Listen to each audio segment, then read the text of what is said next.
របៀបធ្វើត្រីចំហុយថ្ងៃបំពងហ្នឹងគឺសំវាមានត្រីម្ដងហើយខ្ទឹមសមមកកមើម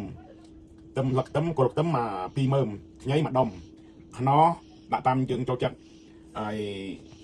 ត្រីខ្យងដាក់ល្មមយើងញ៉ាំបានដាក់ប៉ុណ្ណឹងទៅហើយនេះទឹកខ្នុរទឹកស៊ីអ៊ីវដាក់តាមចូលចិត្តស្ករសដាក់តាមចំណូលចិត្តពេលអូលីវដំបូងយើងដាំទឹកកៅសិនយើងទៅធ្វើគ្រឿង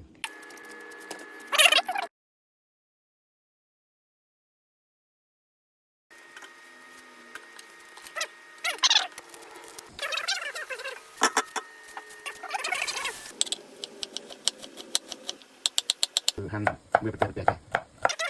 ហើយខ្ញុំញ៉ាំសាខ្ញុំអត់ដាក់ចានទេតែខ្ញុំក៏តិចដែរខ្ញុំអត់មានយកគ្រឿងទេ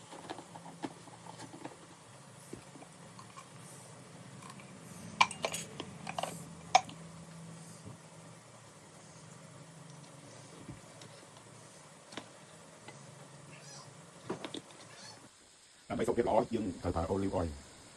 ប៉ុន្តែអូលីវអុយវាថ្លៃអញ្ចឹងយើងកុំពោយើងជៀនទៅដាក់ហើយកំពងថ្ងៃមុន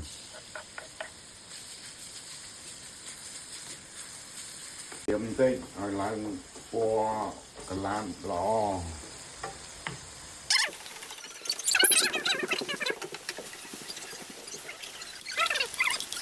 ពងទៀមយើងចាប់លើមកដល់ទៅតាមញ៉ាំទេហេខ្ញុំអត់ញ៉ាំទេហេឥឡូវខ្ញុំមើលខ្ទឹមហើយ